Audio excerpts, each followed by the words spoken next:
Okay, inshallah, we'll get started. Assalamu alaikum wa rahmatullahi wa barakatuh. Bismillahir Rahmanir Rahim. Alhamdulillahi Rabbil Alameen. والصلاة والسلام على أشرف الأنبياء والمرسلين حبيبنا ونبينا ومولانا محمد وعلى آله وأصحابه أجمعين أما بعد. I'd like to welcome everybody to our seminar hosted by Ashrafiyya and Ashrafiyya Health. In fact, it's a subdivision of Ashrafiyya. Before we begin the actual talk, just a couple introductions. The first is to Ashrafiyya. So Ashrafiyya is an organization that we started here in Central Jersey, where I reside, myself and a few brothers. And within it is a subdivision called Ashrafiyya Health. Now, Ashrafiyya Health's goal is to propagate both the practical aspects of healthcare from the Muslim perspective, as well as the theoretical aspects of it. So if you go to our website, or if you've been following us, or perhaps you even attended, we had a seminar already which laid out Imam Ruhawi's approach to medicine in his time and just sort of gave an overview of what it was like at that time to practice as a Muslim. So this is the next step. This is the next step in that theory. And again, before we begin, another introduction, which is myself as well. So for anyone who doesn't know, my name is Mateen Khan. My bio was sent out in the email, but just very briefly, Allah subhanahu wa ta'ala blessed me to graduate from Darul Uloom, first Madaniya in Buffalo, and then afterwards in Chatham, Ontario. And before that, Allah allowed me to finish medical school, residency, and I continue to practice part-time emergency medicine. And the rest of my time is spent in the Islamic studies, my own studies, as well as teaching other people, doing research, writing works, and so on. So, with that out of the way, another kind of housekeeping thing is I would appreciate during this talk that you keep your videos, your mics turned off. I believe they're already disabled. And in addition to that, if there's any questions as we go along, just drop them into the chat. If I get a moment to look at it, I will. If not, we'll come back to all of them in the end. So another sort of I guess, disclaimer is that this, for the sake of streamlining this discussion, because it is a rather lengthy discussion with a lot of important points, that many of the things that I will say today are simplified. And oftentimes the discussion is deeper, more varied, wide-ranging, with different opinions during the time periods as well as today that I am either glossing over or just mentioning the major aspects so that we can get finished in a reasonable amount of time.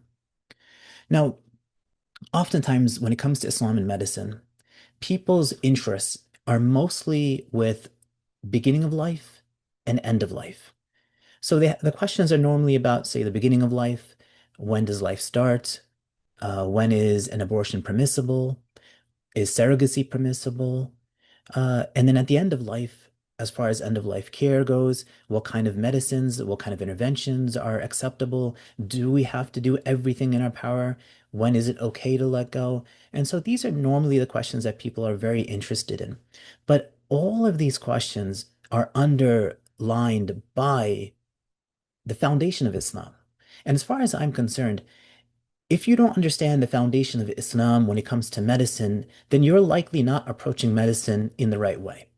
And even if you jump past that and go into all of these little aspects, then you're not going to understand them in the way that needs to be understood. And so this is why this seminar today, our second one, is about the most important aspect of Islam and medicine, which is its foundations. What we in the Sharia terminology call al-usul. And from the usul come the furu', come the separate smaller rulings. And those rulings will come afterwards. But a person has to understand the basis. What are the foundations upon which Islamic rulings are based upon? How do we, as healthcare professionals, approach Islam and medicine? And that is what this talk will be about. So that being said, foundational things can sometimes get dry.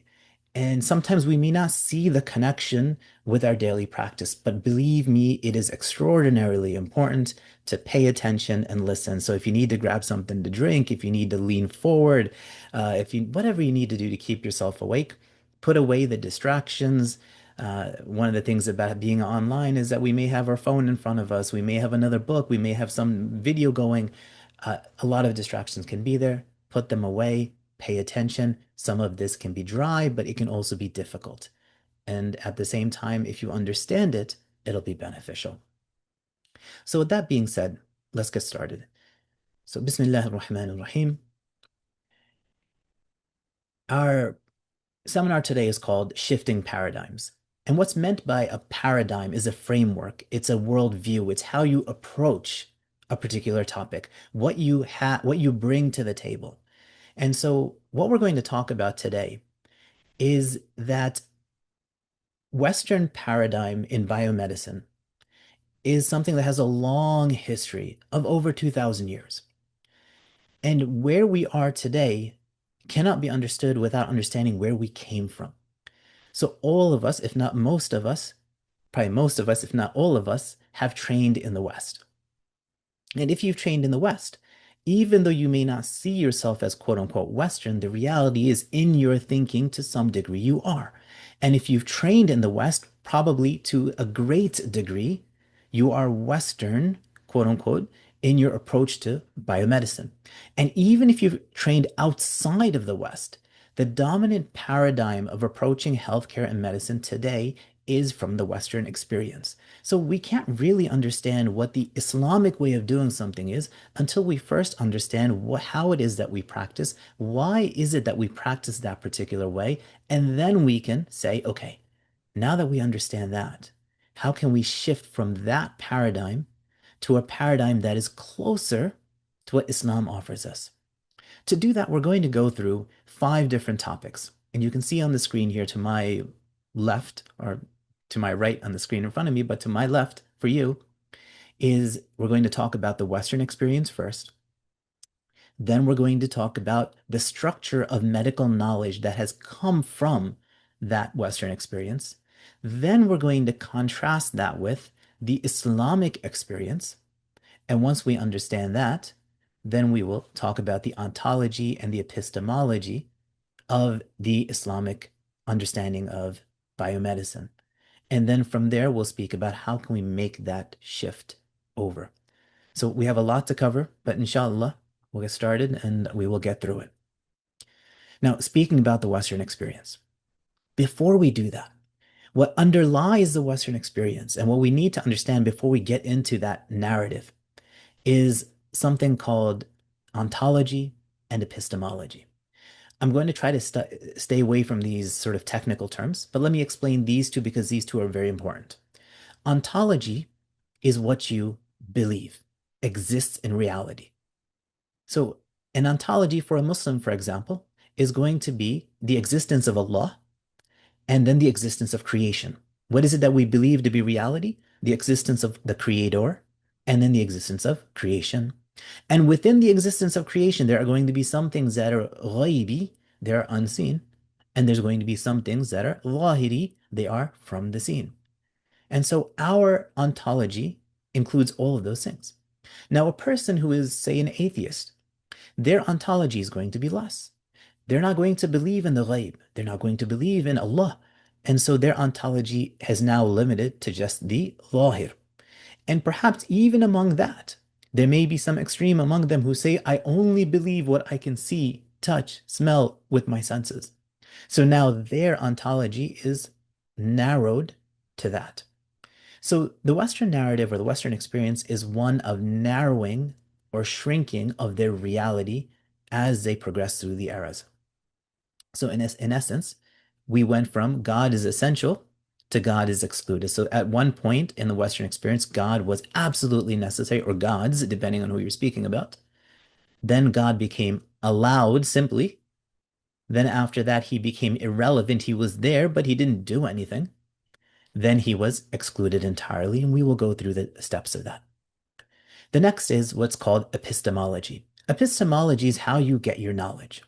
What are the sources? What do you accept to be places that actually give you knowledge?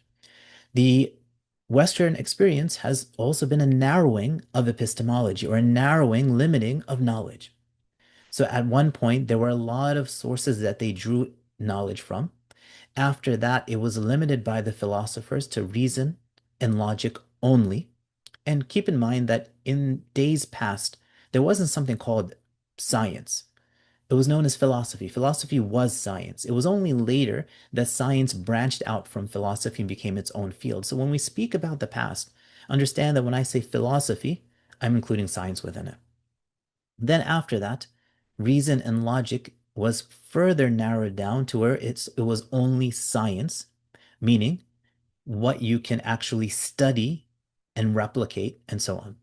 And then that was further narrowed down to a point where only numbers matter, meaning only measurements matter. There's no extrapolation, there's no assumption or inferences. It's just we need to be able to measure it. And if we cannot, it is not part of our knowledge. So the Western experience is to go from many ways of knowing to only measurement counts. So let's get into it. We're going to start our journey with the Western experience in ancient times. And what I mean by ancient times is I mean antiquity. This is the Greek era before Christianity. And this is a time of Aristotle, Hippocrates, Galen, and we'll mention them. So this is a time before this. The idea was that anything that took place because of the intervention of the gods. This is we're the Greeks, and so it wasn't why, if you threw something up, why did it come down? Or why is it that I got sick today? The reason was, for both of those, it happened. Why did it rain? Because the gods determined it to rain. And that was the explanation. What the ancient Greeks started to do was now to move away from the gods did everything towards this idea that nature can explain itself. So now we can start looking, observing at nature, and we can see that certain things occur in nature repeatedly, or that certain things that occur in nature, the laws of nature, it does this every single time. It is innate to nature. And that is why such and such takes place. So we have a shift now. We have a shift in which the ontology before used to be the gods did everything. And now we're moved to an ontology or reality where God is allowed. He's there, intervenes at times. We haven't gotten rid of him. And as far as epistemology goes, we've narrowed it from other things. So you're not going to go to the temple and ask the priestess. You're not going to look at the soothsayer. We've now sort of narrowed it down with the Greek philosophers to logic and observation. So this is when the thinkers started to use nature to explain nature. As it applies to medicine, in Greek philosophy, among the Greek philosophers was Hippocrates, the great Hippocrates of the 5th century before the Common Era. He was the first person to start arguing and saying that diseases are caused not by supernatural forces, but by the environment, diet, lifestyle. And so the job of the physician is to assist the body in keeping its health or returning to its health by balancing out these natural phenomenon around it. Fast forward another few hundred years, and we get to Galen. Galen was a major figure. Galen was a philosopher and a physician. In those days, every physician was a philosopher who introduced the theory of the four humors. If you haven't heard about this before, the four humors was a theory to explain health, medicine, the body's functions. It was this idea that the body was a homeostasis of four things of blood, phlegm, yellow bile, and black bile. And whenever an illness happened, it was because one of these four humors was out of whack. One dominated the other, or one became less, and this was influenced, as Hippocrates said, by things that occur outside of the body. And so fixing it will be fixing those things. What's amazing about this theory is that it continued to be accepted for 13 centuries afterwards, meaning that this theory of the four humors explained everything, almost everything, and in a way that made sense. And when they treated the body with these things, it seemed to help the body. The point I'd like to make here is not that we should scoff at these things. We may look at it and say, well, that's kind of stupid. that we had four humors and it explained everything. Where the fact is that brilliant minds for 1300 years accepted it, worked on it, built upon it, and wrote about it in multiple different languages in basically every part of the globe. But it should humble us. Because if for 1300 years our understanding was incorrect, but we thought it to be correct, the best of our minds thought it to be correct, how certain are we of the model that we have right now? And I don't mean to undermine it, but just a thought of humility that comes to mind. So Hippocrates said that diseases, they come from nature, like eating something bad or the weather changing, not from the gods being mad or spirits. And so now medicine is starting to move forward. The next era, in fact, we're going to jump to the 12th and 15th century, but the reality is that there's a really important era in between.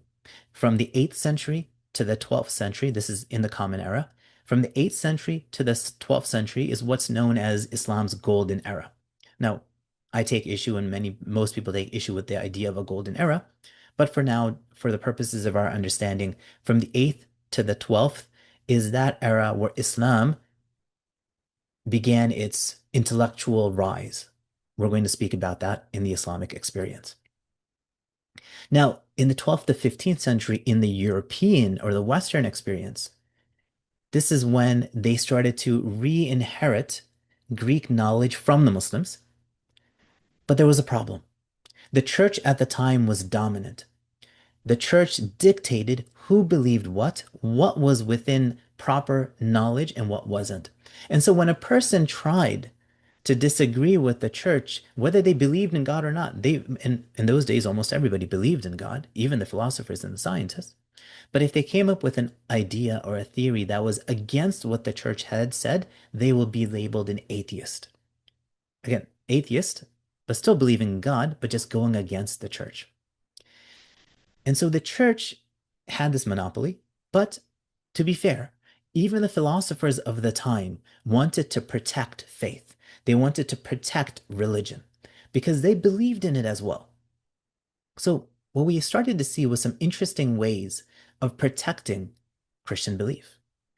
So, for example, there was this idea of a twofold truth that some scholars, philosophers, put forward the idea, and ask yourself if you've heard this one before, where you could have something true in theology that's false in philosophy and science, and vice versa.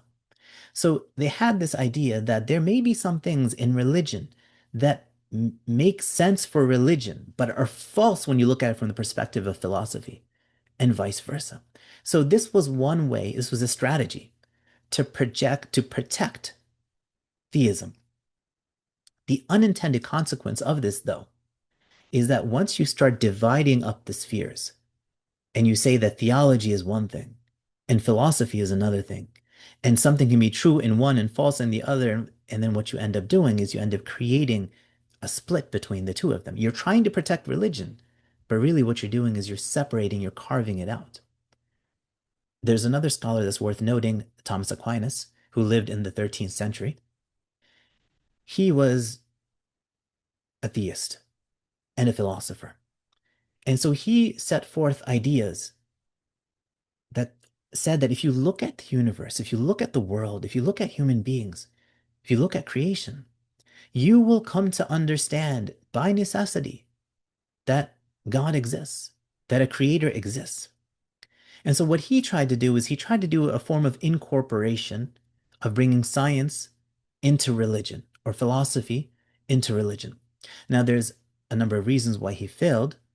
For example, he didn't really he didn't give a good enough model to make that work so that a person could be Christian in their mind, in their belief, and that could also go in to the scientific world and philosophical world as well. He just didn't build that sort of model necessary to do that.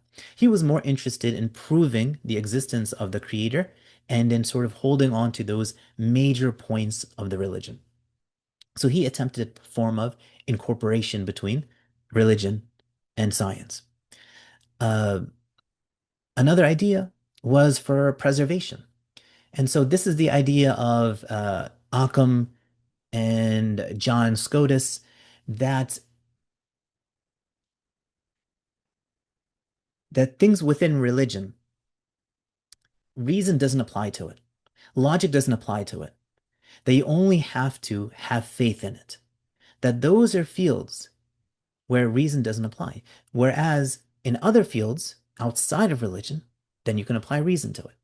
So now what I want you guys to do is sort of step back and look at these approaches and ask yourself how many Muslims today that we have seen who have fallen for these type of approaches as well, and whether we are one of them. Where, like Scotus and Occam, we tell ourselves, well, my mind is for science. My mind is for healthcare and biomedicine. But when it comes to religion, it's just iman. It's just belief. It's just blind faith. Now, the unintended consequence of this as well was the same. That once you start teaching people and creating a model where you say that in religion, you can believe something that may be false in philosophy and science. In religion, you can have faith in something without even applying reason or logic, whereas in other fields, you can do that. What you've essentially done is you've created a split between the two of them. In the attempt to protect religion, they carved it away from the mind and thinking. So coming back to our slide here, as far as ontology goes, during this era, there is sort of a twofold ontology. I believe in a reality here, and I believe in a separate reality here. When it comes to epistemology and knowledge, now it's faith versus reason, not faith and reason. So the two became two different worlds. So let's keep moving. That was the 12th to 15th centuries, which was the domination of the church intellectually. Now we come to the 17th century, the 16th and 17th century, really. Now, this is the time where we had major figures like Newton, Descartes, Hobbes, and Spinoza. These were all theists, but they began to see and propose that the universe was mechanistic. It was like a clock. And so, from their perspective, the clockmaker created the universe, this beautiful universe, and the universe indicates towards the clockmaker. But then after that, he stepped back. He set the world and universe in motion, and he stepped back after that. So now scientists are beginning to see the world as a giant machine. And as far as their ontology goes, God is still there. He's the one who set everything in motion. But after that, he became irrelevant. He stepped back. As far as epistemology goes, it's a step forward in that if you want to understand things, you have to experiment, you have to run studies, you have to do experiments and see how does this clock work? How does this mechanism work? So from an ontological perspective, God is still there. They still believe in him. They still acknowledge him, but he's essentially become irrelevant. There's a really interesting story about this of a person named Pierre-Simon Laplace. This is in the early 1800s. He came up with a model for how the heavenly bodies worked. And he presented it to Napoleon, who was the king at the time. And he explained it to him. He said, the celestial bodies move in this particular way according to this rule and that rule. Napoleon listened quietly to his entire explanation. And then at the end of his explanation, he noted something. He said, throughout your entire model, you didn't mention God even once. And Laplace answered back saying that my model has no need of him. My model has no need of that hypothesis, in fact, was his actual words in French. That I don't need to introduce a creator or a God into the equation. So this story just sort of fundamentally shows this era that we can explain the movement of everything in the heavens, and we don't really need God for it. When it comes to medicine, that mentality shifted into medicine as well. Descartes was a philosopher. He came up with this idea of a Cartesian split or dualism. This is this idea that the human body is a machine as well, just like the world. We are no different. And so thinking of the human body as a machine, he said that there's two parts of the human. There is the body, which is a machine, and then there's the mind, which is not a machine. And so what he did is now create a split within the human being. So we're now anthropologically looking at the human being as something different. The human in his body is a machine, but in his mind, he's something other than that. Now, this set, this is tremendously beneficial in a certain perspective. It's beneficial in the perspective that if you view the body as a machine and you start thinking about it in that way, then you start to understand anatomy really well. You start to understand physiology really well, because what is physiology other than the inner workings of the human body? And then from those two, you start making huge advancements in surgery and understanding of certain processes of the human body. Now, there's an unintended consequence that comes with it as well. So if you look at the slide again in the clinical impact, doctors started seeing the body as a machine. Diseases wasn't a spiritual problem. Actually, let me table that for a second. That one of the unintended consequences is that if you see the body as a machine and the mind or the spirit as not part of that machine, then you start focusing on the machine because that is something you can fix. That is something you can study.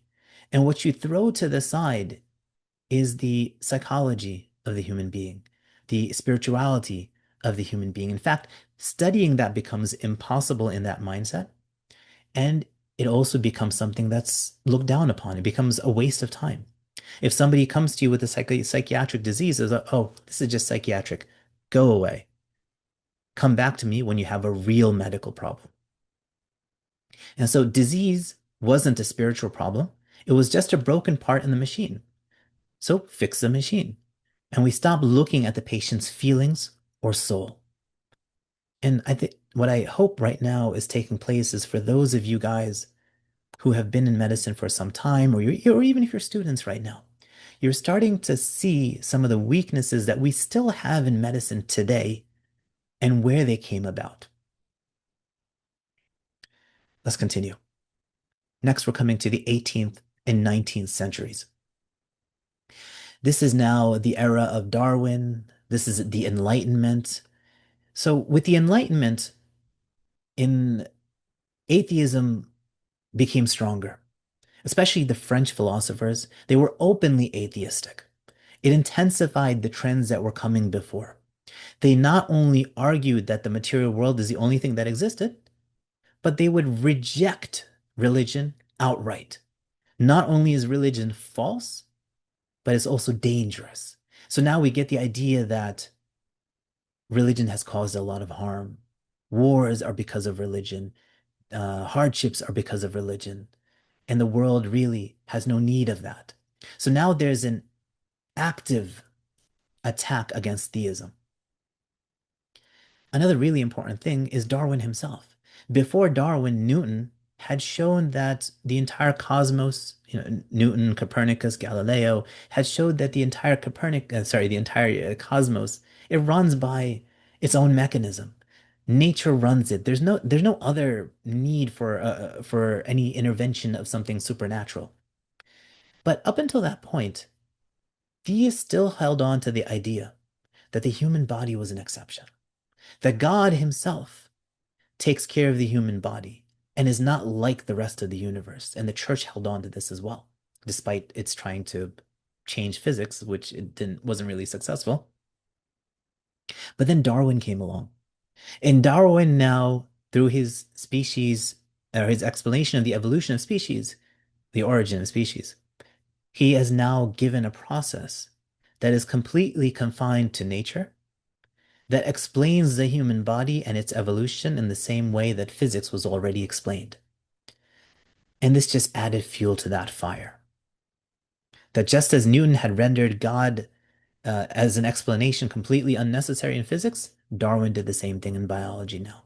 So now after this, we see one field after another falling into it. And so when it comes to medicine, we see the 19th century as this period of dramatic scientific success. What's meant by success is that, for example, uh, Pasteur and Koch, they came up with this idea, this theory, or they proved that certain diseases were caused by bacteria, germ theory. And so these germs led to diseases. And if you can kill the germ, you will fix the disease. So this sort of idea of mechanism, this idea of finding a mono cause, single cause to explain something was brilliant on one hand, in that all of a sudden these microbial diseases are being countered and fixed. Uh, there was a big push for living in a way that was healthy and clean, sanitation as a way of removing diseases, and it was amazingly successful. But there's a downside for that as well. So coming back to the slide, as far as ontology goes, at this point in the Western mind, God is excluded. As I said, the French openly mocked religion. In fact, we're against it. So God has been taken out. Only matter matters, meaning there is no ghaib, there is no ruh, there is none of this stuff. It just matters what you can see, touch, and work with. That is the only thing that matters. And then as far as medicine goes, the germ theory was tremendously beneficial. Let's not get it wrong. We're not trying to put down the Western experience. Where they got it right, they got it right. But in their narrative, in their history, as they built up things from a mechanistic theory, from naturalism, they lost some things as well. And this is really what I wanted to highlight. So when you start thinking that every disease has a single problem, one gene that's wrong, one germ that's causing all of your problems, then what you become successful in a lot of things, but you also fail in some things. And what you fail in are those multifactorial illnesses. That's not just one thing that causes it, but there may be a multitude of things that cause it. Some of them being psychiatric, some of them being environmental, some of them being germs or genes. In a not too distant past, many of us may remember a few decades ago, there was a strong push to decode the entire genetic material of a human being. Because the thought was that all we needed to do was find one gene for one problem, fix the gene, fix the problem. But that didn't turn out the way that we thought it would. After we've decoded the entire thing, we realize diseases are not that simple. You can't just find a gene and fix a problem. Yes, there may be a couple instances like that, but most diseases are not like that. So that's the 18th to 19th century. Let's move forward to the 20th century. And this is essentially coming to where we are now. The 20th century is when science as a methodology, right? Up until this point, science was a method for how you studied the world. Science was a method for how you looked at nature and understood nature. So in the century beforehand, the 18th and 19th century, you could be a serious thinker, meaning a serious philosopher, a serious theist, sorry, a serious scientist, and be an atheist at the same time. Or you could be a theist. If you're a theist, you're dealing with some issues because you have a split mind, but you can be an atheist. You don't, and still be considered a serious thinker. In the 20th century, things start to change now. That change is that science goes from being a method to being a belief. It's one thing to say that let's study nature so that we can understand how, for example, in medicine, how the body works to fix it. It becomes another thing to make that leap that all that exists is nature. And this is what takes place now. That now it becomes increasingly less common to find scientists and philosophers that are actually theists in the traditional sense. The idea has now become that if you can't measure it, weigh it, or put it in a test tube or do studies on it, then it doesn't really exist. So now the ontology is nature is everything.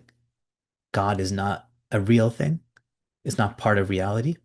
And when it comes to knowledge, you need to quantify everything to show that it is in fact knowledge or that it is in fact real. So in the clinical impact, this is why modern medicine is amazing as surgery and pills, but struggles to help people be people, to find meaning, to handle suffering, to be heard as human beings. And so this is an important shift now. And as I mentioned, it's not that the Muslim world was spared of this. The Western ideology, the Western narrative didn't stay within the West, but it started to expand beyond that as well. Now we find people who still claim to be a theist, but in every other aspect, they are atheist. They see the world as functioning without Allah or without God. And as I mentioned, there's benefits to this, but there's also harms to it as well. And we'll come back. In the next section, we'll point out some things in an even greater way. Now, as a summary, the trade-off here, or the paradox of the Western experience, is that as medicine got better at fixing the machine, it got worse at seeing the person. As we got better at treating the human body as a mechanism, as a machine, we lost the idea of what was it or who was it that we were treating in the first place. And it just became a what. So we gained technical power, but lost the whole picture of what a human being actually is.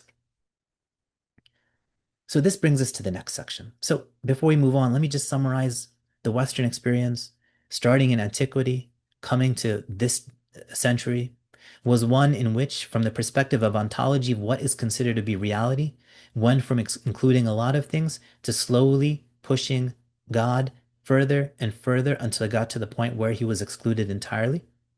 And from the perspective of knowledge, from taking a wider aspect of knowledge, slowly narrowing that down until we're left with only what you can quantify as being something that is real. Another way of looking at it is that at one point we saw science as a method for understanding the world around us and predicting how things happen so that we can use it to our advantage, to the point that that method became belief. And now we assume that only what we can see and interact with is what exists and nothing else does. And this all filtered down into medical knowledge. So what we're going to do in this section is we're going to examine the hidden assumptions, the limits of diagnoses, and the reality of the modern clinician before we get into the Islamic experience. So inshallah, you guys are doing well. Let me just, wake you guys up a little bit. The topic can be dry, but you have to understand this is where you're coming from. You have to understand that you practice the way that you practice. So we should say, I practice the way that I practice because of this history that we have inherited today. So moving on, let's look at some issues that we have to deal with in medical knowledge. The first is the epistemology of diagnosis. Like, where does knowledge come from when we make a diagnosis? The reality is that most clinicians, we practice in what's called a realistic causal framework. It means that we believe or we practice in such a way where we believe that real pathology exists. And it certainly does. But we believe that real pathologic processes exist. We believe that there is pneumonia, which is an infection in the lungs. There is diverticulitis, which is an infection, inflammation of the colon. And these real processes give rise to real signs, real symptoms. So a person who has pneumonia is going to cough, have a fever, have something abnormal and infiltrate on their x-ray. So real pathologic processes that give rise to real observable signs and symptoms. So from the perspective of knowledge, as we apply it to medicine, we are looking for these pieces of knowledge. But then when we put them together, so those pieces of knowledge are somewhat objective, right? We can take an x-ray and we can look at it on the x-ray. We can check a temperature. So they are somewhat objective.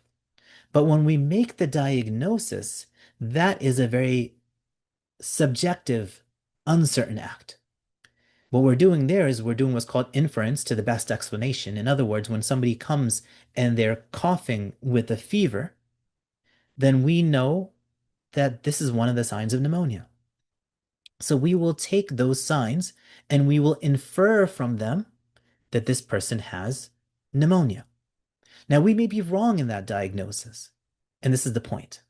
The point is the uncertainty of knowing is that diagnosis is not a simple objective matter. It is not see this and diagnose with that. What you see may be objective, but the diagnosis that you make is subjective. The point being is that modern medicine is not completely objective. And anyone who practices medicine realizes this intuitively, that we make mistakes. Everything about a person may indicate something, but later on it turns out that we were wrong. So diagnosis is an educated guess based on limited clues, cues. While modern medicine tries to use strict evidence, right? We have moved to the era, especially in the 1990s and past, of what's called evidence-based medicine. The question for everything is, what is your evidence for that? And we do that so we can reduce the amount of error that we make. But at the end of the day, no matter how evidence-based you get, it still has to filter through this process of induction or inference through a human being that makes it uncertain and makes it subjective. So evidence helps us investigate, but judgment is how we decide what the diagnosis is going to be. So medicine is never purely mechanical. This is really the point right here. That if we approach medicine and the model that we use is one that it is all mechanical, it's not. Because much of our diagnoses is not mechanical. It is inferred from our own biases, our own experiences, our own values, right? It's been studied well that if you make a particular diagnosis, you will begin to look at the next few patients with an eye of that same diagnosis.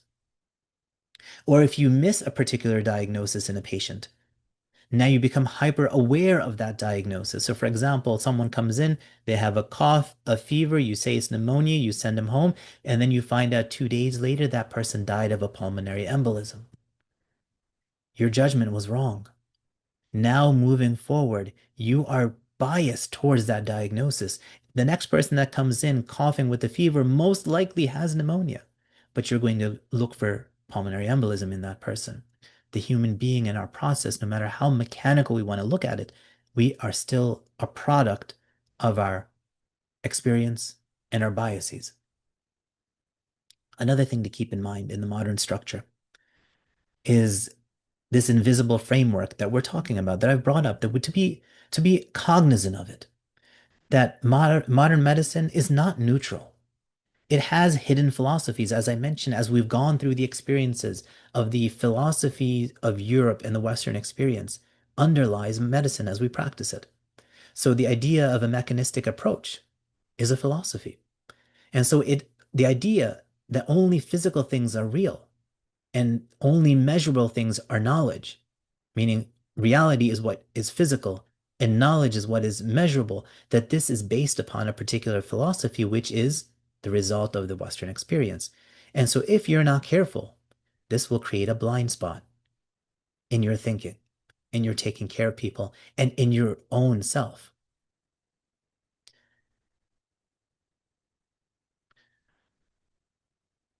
So emerging blind spots, because subjective pain, moral meaning, and spiritual distress cannot be measured in a lab, is it not real now? Modern medicine often treats them as if they don't exist. But the reality is that they do exist, that people are altered by them, people are affected by them. And so we have to be open to the idea that there are things that are beyond what the Western experience teaches. And what I'm telling you is not new.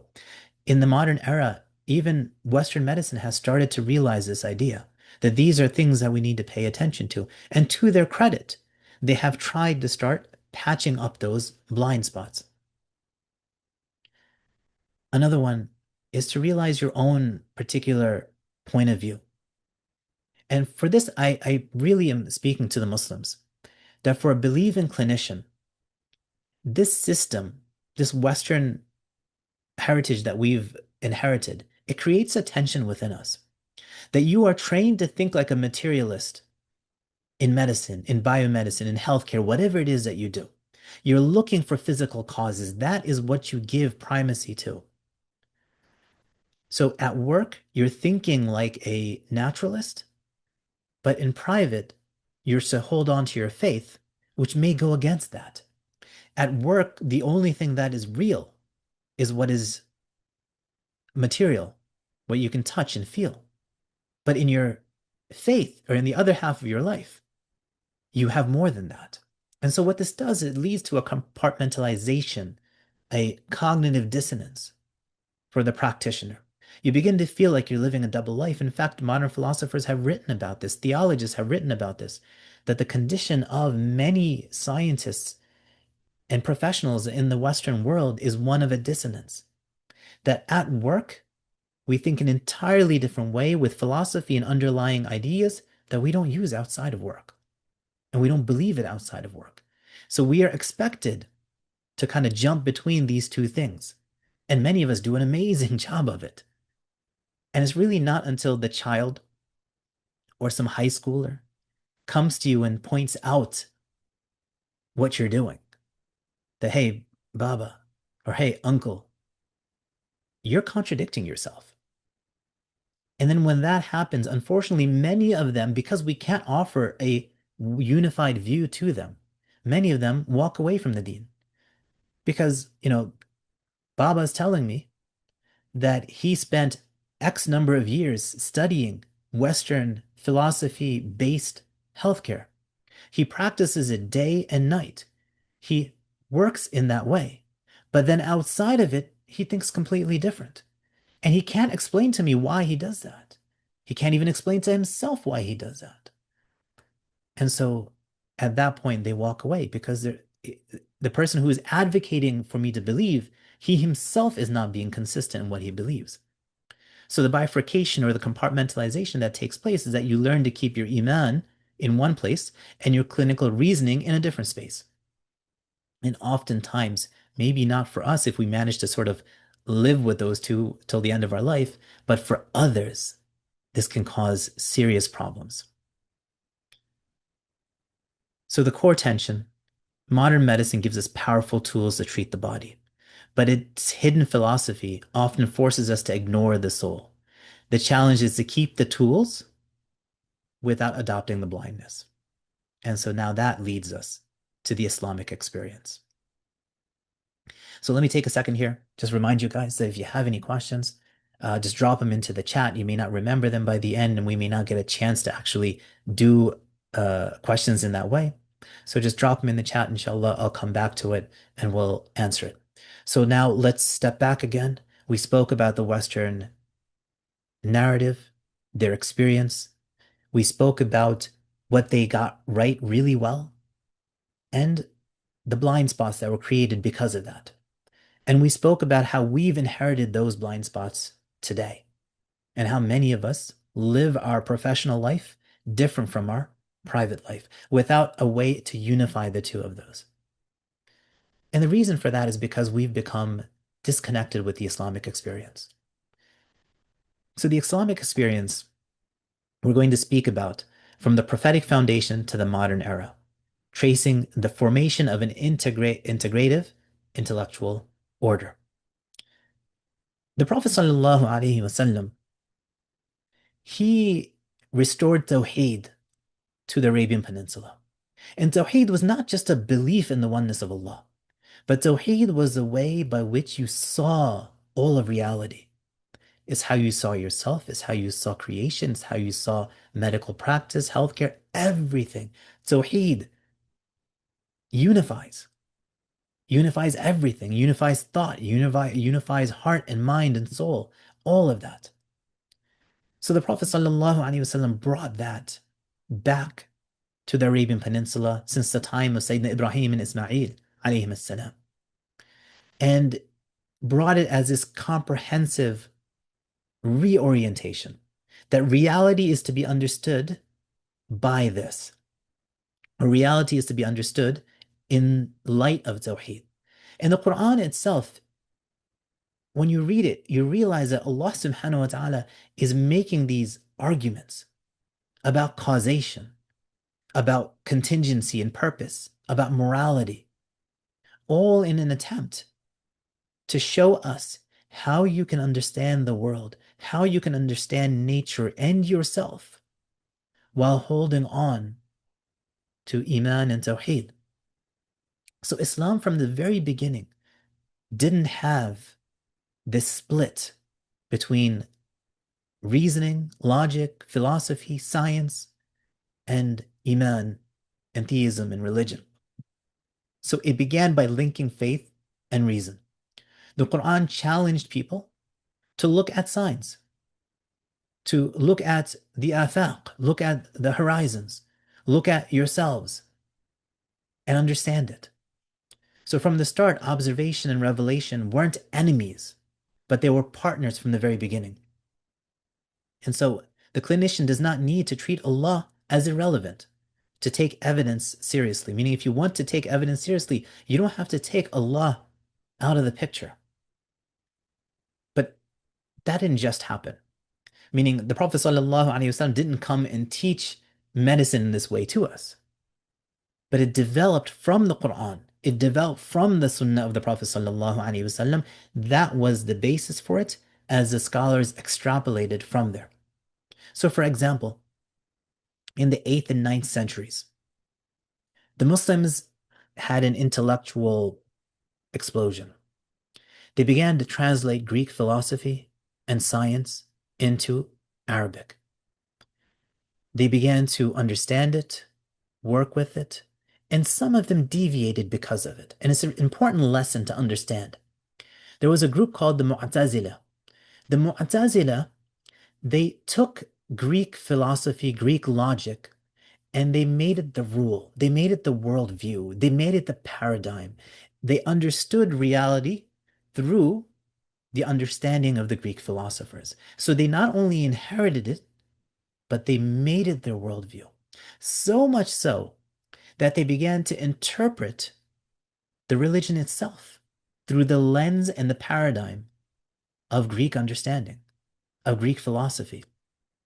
So what they essentially did was they took the tools and they made it into a worldview. This was their mistake, that they changed who they were. They left what the Quran and the Hadith mentioned and began to see it from that perspective instead.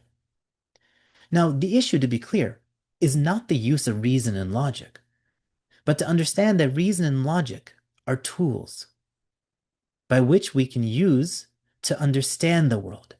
They are a methodology. They are not an ontology. It is a way of examining the universe, but it is not a belief to take on.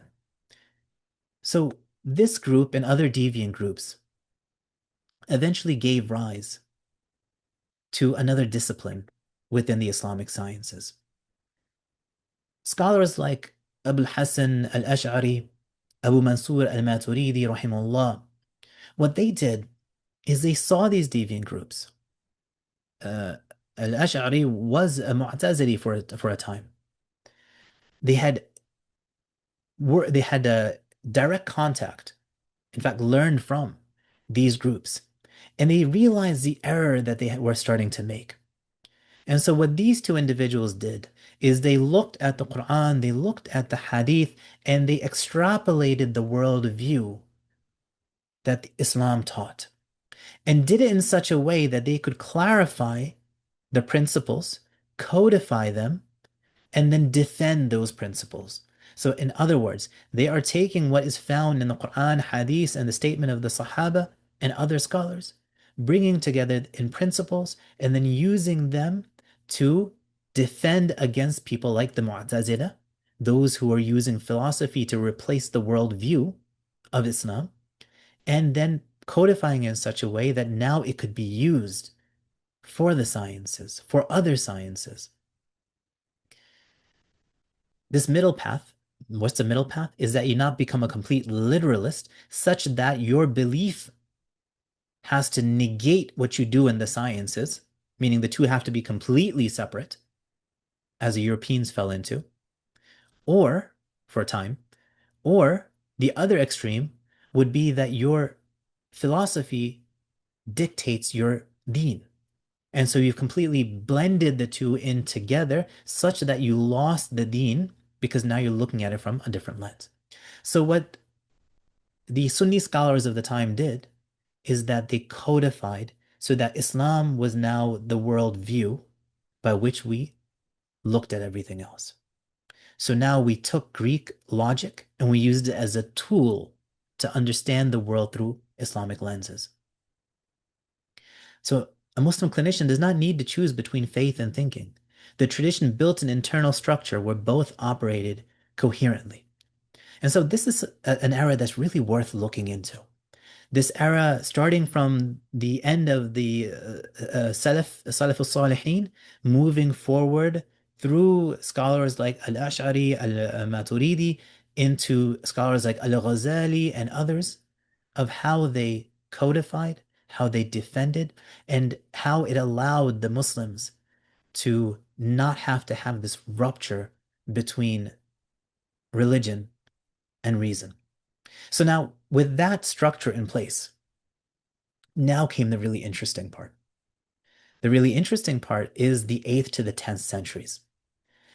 What Muslims did is they traveled the world and they took the knowledge of the Greeks, the Syriacs, the Persians, the Indians, in fields like medicine, mathematics, astronomy, philosophy, the natural sciences, and just absorbed all of this knowledge from different cultures wherever they found it. And as they absorbed it in,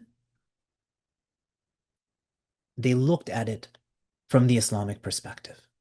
That's the beauty of it. That's the amazing thing about it, is to absorb it and look at it from the proper lens. And it was that that allowed them to not be influenced by the other foreign powers or the other ideologies. So the mistake that the Mu'tazila made early on in Islamic history was learned, corrected, and then protected from. So foreign knowledge wasn't just blindly accepted or blindly rejected because it was knowledge from another era, but rather it was something that was evaluated, filtered, subordinated to the Islamic worldview. And that idea continued for a really long time. So much so that it got to a point where in Andalusia, parts of Sham, and other parts of the Muslim world, that this mind frame, this paradigm created thinkers, Christians, Jews, Muslims, all of them who came together and learned the deen. Didn't learn the deen. They came together for the sciences and philosophy from an Islamic perspective. So from the talk of Ruhawi that we had done last time, we saw that Ruhawi most likely was a Christian. But in his speech, in his writing, in his daily practice, you wouldn't know because the Islamic frame was so strong that it affected everybody who was involved in it. So now, with that in mind, and we see the approach, the Muslims gathered knowledge from all over the world. They didn't just copy it, they filtered it through Tawheed. And this is when that quote unquote golden age of Islamic sciences took place. So Islamic civilization shows a workable model of engaging external scientific knowledge without surrendering the worldview frame that gives knowledge its meaning. So to compare to what the Western experience had done, the Muslims, their ontology included Allah, included the ghaib, and included the zahir, included all of those things, and it held on to it. It gathered and carried all of that together. When it comes to knowledge, it was expansive in the same way. And inshallah, we'll talk about that. I'm getting a little ahead of myself. So let's talk about this now. Actually, if you can give me a moment, there was one other thing that I wanted to bring up.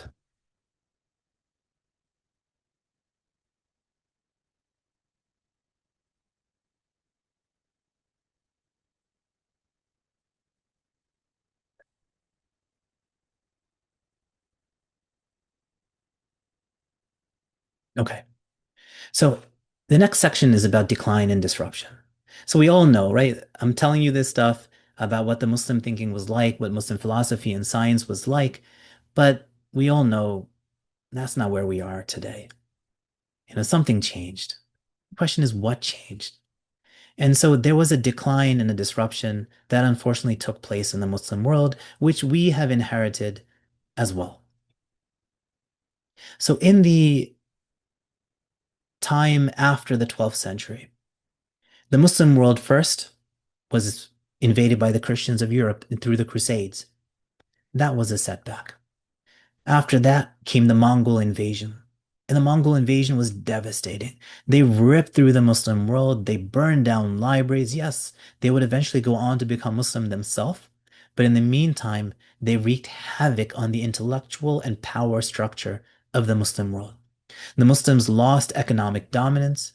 Their political authority started to break up with different factions and different leaders and different states. And then there was this gradual shift of trade routes that the rest of the world started to find ways to go around the Muslim world. So we saw, for example, Columbus making his way east or going down past underneath Africa to get to other areas like Asia and India. And then there was a loss of patronage. You have to understand that intellectualism can't happen for free. That philosophers, scientists, scholars, and ulama, they can't work for free. They can't do their best work if they have to work for their own livelihood. But they need patronage. They need people from the Muslim world, whether it be rulers or lay people, who step up and support them and their families so that they can dedicate their minds towards thinking and evaluating and moving science forward. Unfortunately, that started to come to an end. In addition to that, we saw European imperialism and colonialism. They started taking the resources of countries, dominating them militarily, culturally, in fact. So we see what some scholars call epistemicide, where the Europeans would not only colonize, take the resources, but they would also take away their knowledge structures. They would literally take away their knowledge and take it back home to leave in their libraries. So colonialism not only brought military defeat, it brought administrative control of Europe over the Muslim world. And with that came the import of the Western experience, the Western philosophical traditions, and their assumptions. And so universities and other places began to take that in. This was done in many different ways. For example, one was the push of the English language in places where Britain had ruled, or French language, or Italian language. And in with language comes culture, comes ideas, comes access to different philosophies. And with the loss of your own language or expertise in your own language, then comes a loss of your own understanding of your own heritage and experience. So Islamic frameworks from earlier were displaced, and there was no one to keep them alive or advance them. Rather than critically assessing the knowledge that was coming from Europe, we were just taking it and absorbing it. There was no one there to do that critical assessment, or we lost the means to do that. So, coming to the slide, science didn't stop because Islam opposed science or opposed reason, but it stopped because of all these other factors that came in. And then colonialism was like the death blow, where Western ideas replaced local ways of thinking, local epistemologies. And so the modern global dominance of Western biomedicine, coming back to medicine, is not only about having better tools, right? I don't want to take away what they did well, which is they came up with tools to solve medical issues. Those tools were not the only thing imported into Muslim lands, but the ideas that underlie those also came. And so this reflects political power, and it reflects us taking on a particular worldview. And then we come to the 20th century, where we are today, or more in fact, where we were in the 1900s. There were two broad trends that took place. You have to understand that colonialism was devastating for the Muslim world. And it's not just being colonized or militarily defeated. That was a big deal. But it was intellectual defeat that most thinkers feel was the biggest problem that affected the Muslim lands in the 1900s. So it's not to say we didn't have thinkers, we did. And different thinkers tried different ways to counteract that or to bring back the Muslim glory, quote unquote. So there were two broad trends to do that. One trend, one tendency, was a reformist, modernist tendency. So these are figures like Jamaluddin Afghani, Muhammad Abdul, Sir Syed Ahmed in the subcontinent, who tried to harmonize Islam with modern Western science. So this is sort of what the approach of the Mu'tazila, that Greek philosophy began to dictate their worldview and they began to understand Islam through its lens. The reformists and modernists did this as well, where they began to take Western philosophy, they studied it, they lived, many of them lived in France for a time or England for a time, they absorbed it, and then they would try to look at Islam from that lens. So, for example, you would have some of them say that jinn don't exist. In fact, when the Quran speaks about jinn, what they're talking about is bacteria, for example. And other ideas like this, where you began to read the Quran from the lens of Western understanding, and you've subjugated your deen to another mindset. Another trend was the exact opposite. This is the trend of the traditionalists or the revivalists.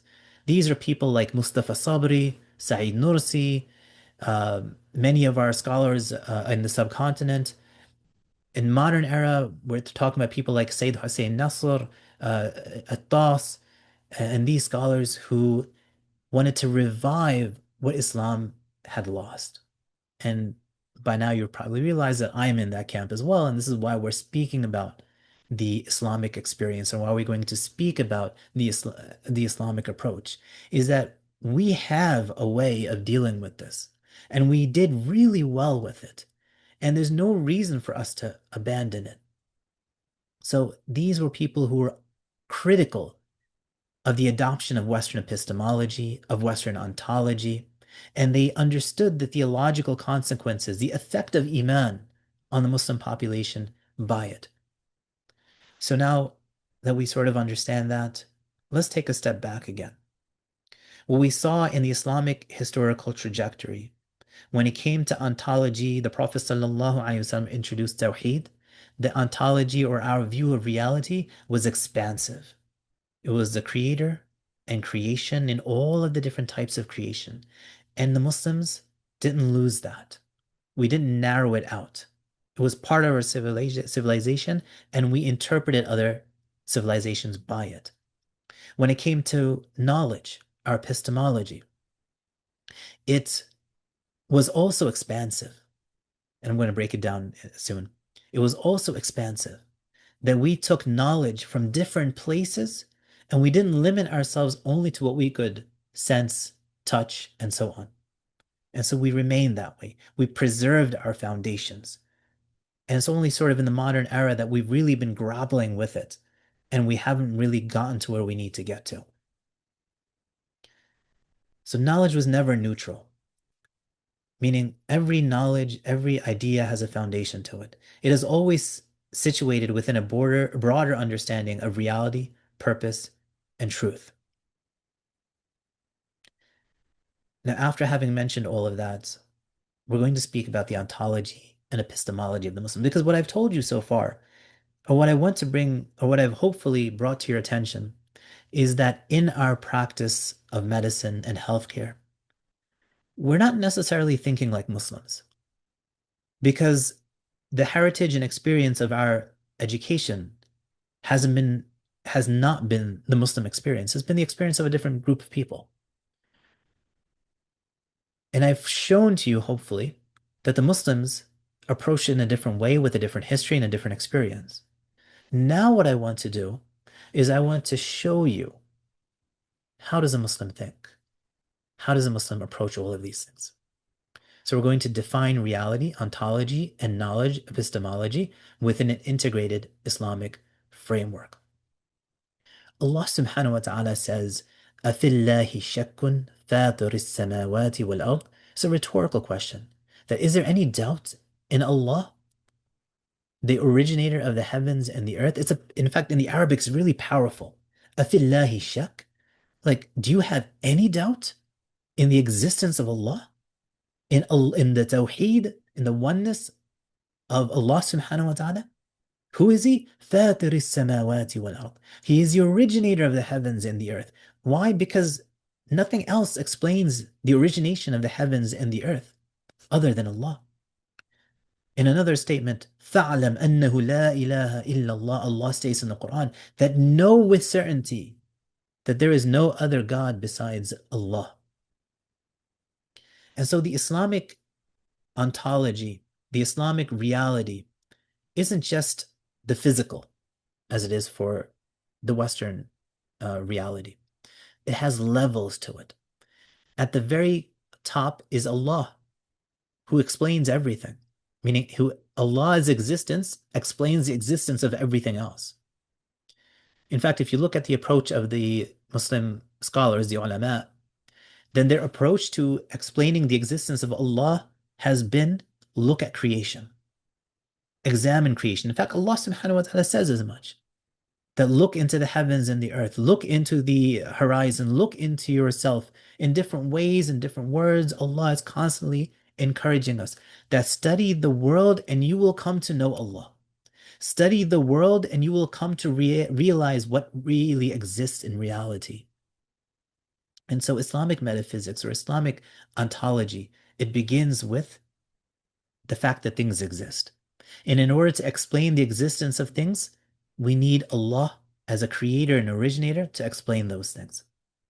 So reality has levels. It starts with Allah, who exists on his own, and then everything else is dependent on him, meaning their existence is explained by the existence of Allah.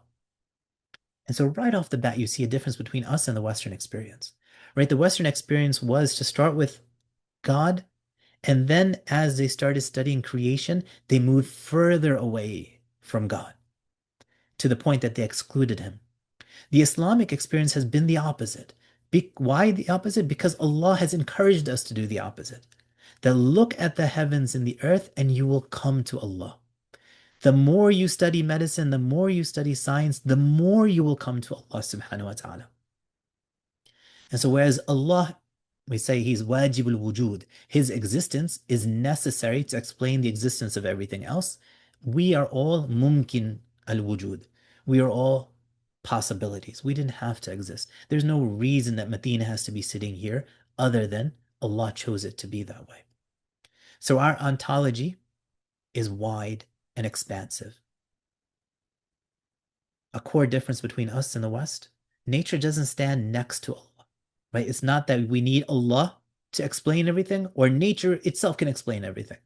They're not in competition with one another, but rather everything ontologically stands below Allah subhanahu wa ta'ala. He holds everything together. He is the explanation for everything. Now, what do we think about nature? What about science? Why science works? So science works because nature is predictable. But why is nature predictable? From the Western experience, nature is predictable because it's just predictable. That is how nature is. That is the law of nature. But Islam was more nuanced. Islam was deeper than that. It wasn't just it is because it is. But nature is predictable, meaning the same thing happens repeatedly. If you give somebody with, say, pharyngitis, penicillin VK, they will get over it. Why does that happen repeatedly? Why is that so repeatable that it can be predicted? The reason being is that Allah is predictable. Allah is consistent in what He does. Allah is wise. In other words, things do what they do because in Allah's wisdom, that is what's best. In Allah's wisdom, He keeps things consistent and predictable.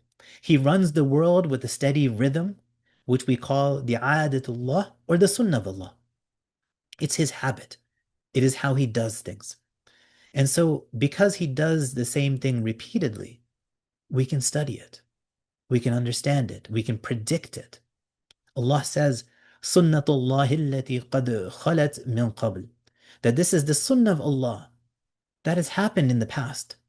وَلَن تَجِدَ لِسُنَّةِ اللَّهِ تَبْدِيلًا. And you're not going to find significant changes in the sunnah of Allah.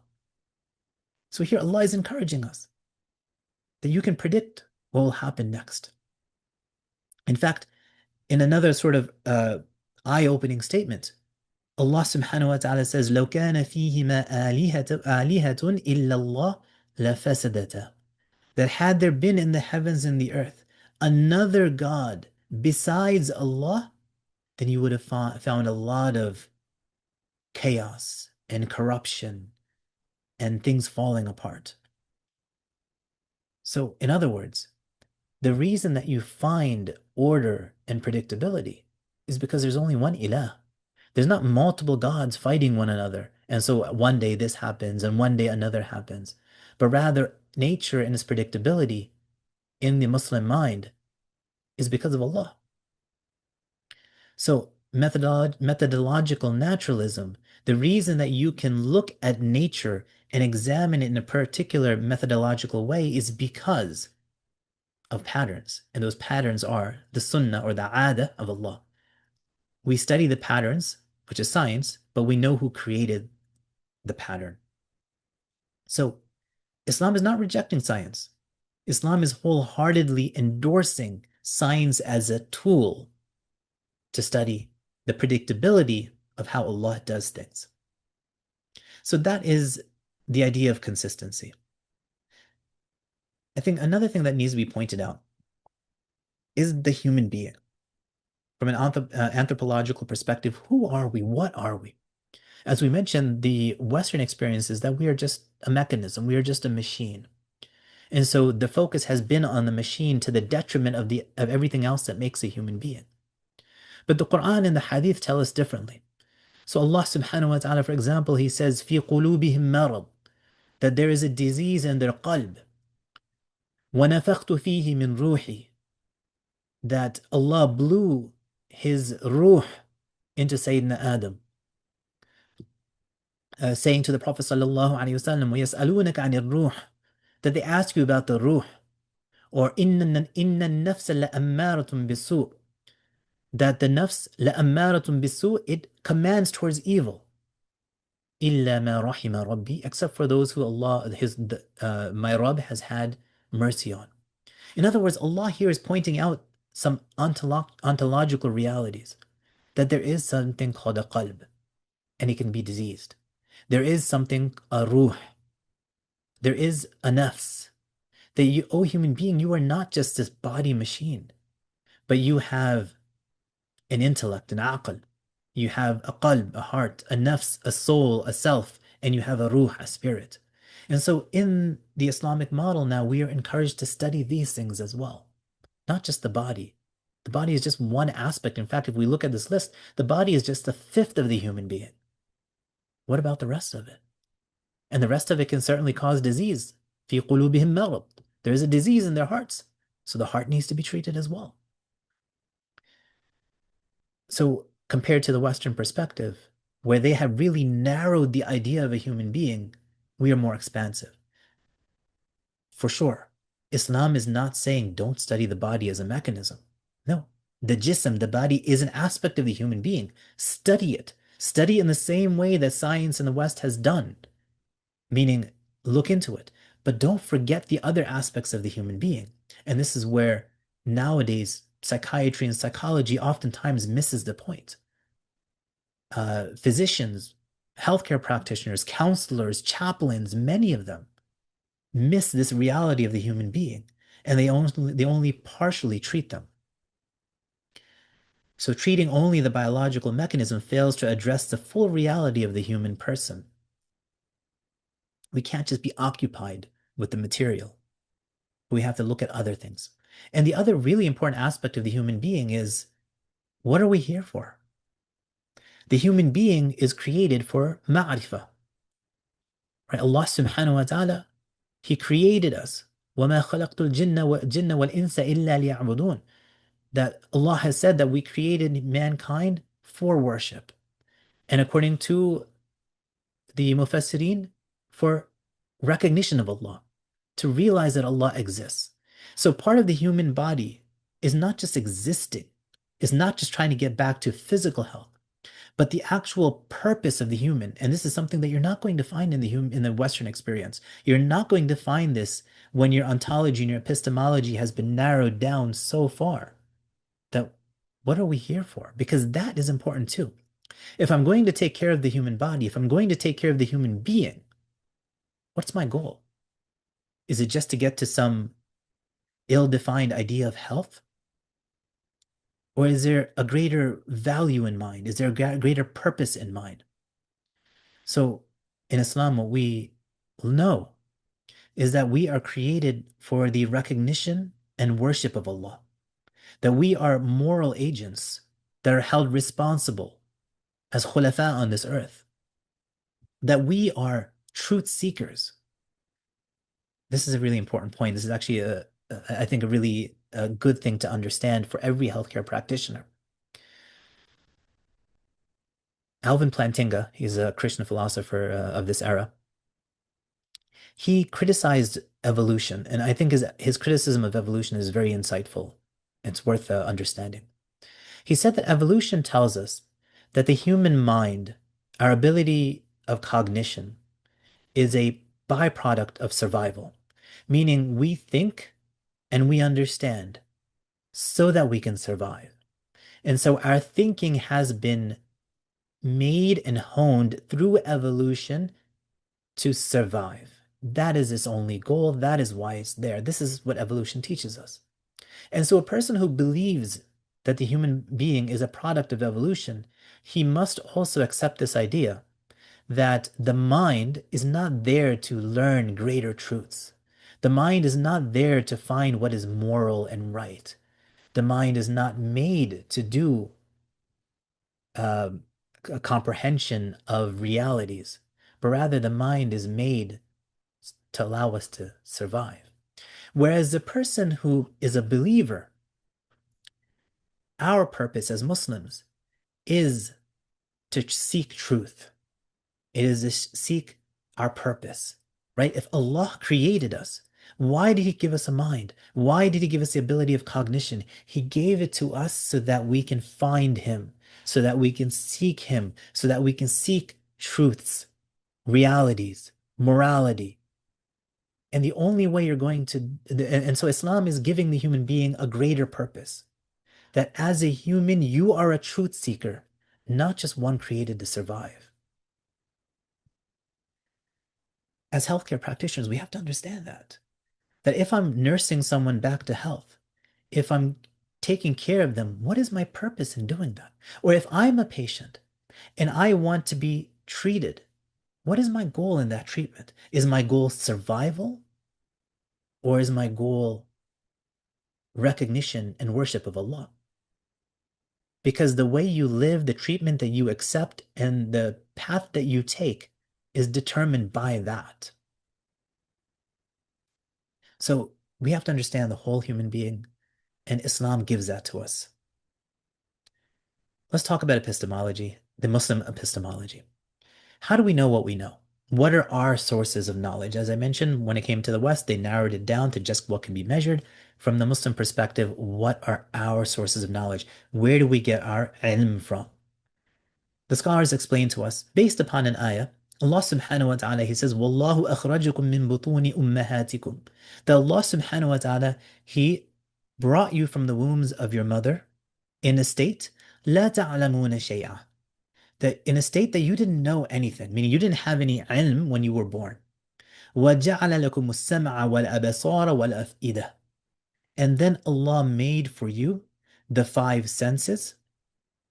Sorry, He made for you the ability to hear and gain knowledge, the senses to be able to experience knowledge, and then a heart by which to understand. And so in this ayah, the scholars say there is an indication to the three sources of knowledge, how we know everything that we know, and more importantly, where does real knowledge come from? Acceptable knowledge, actionable knowledge. The first is the five senses.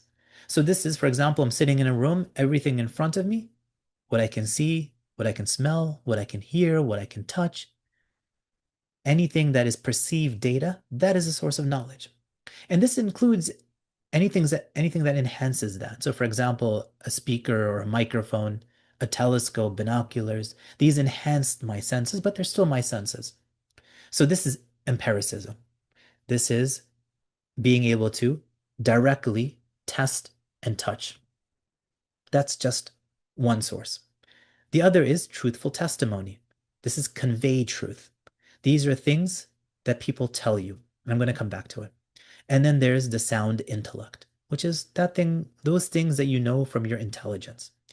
So right away you see that whereas the Western experience has limited them down mostly to the five senses, perhaps some of the intellect, Islam is more expansive than that. The intellect is the central processor. It evaluates sensory data, authenticates testimony, meaning the first part, the second cause, and performs pure deduction on its own without any relation to the other two.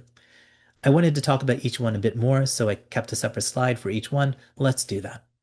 So the first of the three are the five senses. As I mentioned, these are the things that are immediately in front of you. So they give us knowledge of the physical, observable world, right? You're not going to see the ghaib with your eyes or hear it with your ears. This is what you see in front of you. And this is what the majority of knowledge in the Western experience has come down to. This is the foundation of empirical science as we practice, right? Observing the symptoms, looking at an X-ray, sending them for blood work and getting the result back, testing biological facts and witnessing reality as it is. So here is what we normally do in science in the West, and we haven't left it. The next is the intellect, and I brought this in a slightly separate order for a particular purpose, and you'll see. The intellect is what organizes sensory data. So when you test something, when you see something, you're collecting data, right? You're collecting data points. And so the intellect is needed to make sense of that data. And we do this in science as well, right? The science is not without intellect. I mean, science as we practice it today is not without intellect. In Western science, we use the intellect to look at what we measured in with the five senses, and we look at data points, we put them into patterns, and we evaluate them. Another thing that the intellect does is when it gets information from somewhere else, when it hears information, it evaluates that. Right? For anyone who studied the hadith sciences, you can see how well this science is developed. That if a hadith is narrated to you, the intellect is necessary in order to understand, are the narrators good? Is the narration itself correct? Are there any contradictions? And so on. So when you hear information, when you get testimony, the intellect is required there as well. And this is something generally not done as a source of knowledge within modern science, because this is not something that we're measuring directly, but rather this is something that we're coming to hear from something else. Keep it in the back of your mind, that'll be the next slide. And then the sound intellect also does things that are purely intellectual, purely deductive. And this is what the Greek philosophers were mostly known for, that it wasn't so much empiricism, but rather it was testing. Sorry, it wasn't so much empiricism, that is testing. It was philosophy. It was deduction. It was using the mind alone to come up with things. And interestingly, we spoke about Galen, who was the one who brought the theory of the four humors. Another thing that Galen spoke about, and I didn't mention it at the time, but it's important, is that Galen is one of the first to bring up this tension, this idea that when it comes to the practice of medicine, should we go by theory alone, or should we look at empirical data? And this has sort of been a tension throughout medical history. In other words, that in theory, for example, I know that diverticulitis is an infection of the colon. So now sticking purely with pathophysiology and theory, if there is a infection in the body, a bacterial infection, then it should necessitate antibiotics. In fact, if you speak to older doctors, this is what they used to do. Like before evidence-based medicine, this is how you practice medicine. It was theory-based. It was very pathophys-based. And so your treatment was based upon your understanding of pathophysiology. That's one side of the equation. The other side is empiricism. For example, acute diverticulitis. If it's mild, we know, or we're increasingly knowing, that people will develop diverticulitis and will get over it without any antibiotics. We've come to know this about children for some time now, that before we used to treat otitis media with antibiotics right off the bat, not even think about it. Why? Because in theory, it was an infection. All infections need antibiotics to get better. Therefore, give them amoxicillin. But then we came to know that for a lot of kids, mild otitis media will just go away without any treatment. Just give them pain medicine, Tylenol, ibuprofen, they will get better. What's the pathophys behind that? It doesn't really matter. The evidence empirically tells us that we don't need to treat. So what we see is that in an older era, theory was paramount. Then after evidence-based medicine came into play, it's taken a back seat to empirical data, to measurements and quantification. The same thing with diverticulitis. Diverticulitis is increasingly mild diverticulitis. We don't need augmentin. We don't need flagyl or and so on for treating it. It will get better on its own, even though the theory may not make entire sense to us. So my point being is that Galen introduced this tension, uh, 2,200 years ago, 2,300 years ago. And it's been persisting since then, and we've been bouncing back and forth, and right now we're on the other end of it. So the intellect does this as well. The intellect can take that role of theorizing based upon pathophysiology, and it doesn't need access necessarily to empirical data or access to information told by other people. And then the third is truthful testimony, or what's called khabar sadiq. This is information that is told to you. So let me give you the example. I mentioned that the five senses tell me what is in front of me. Now I see these four walls around me.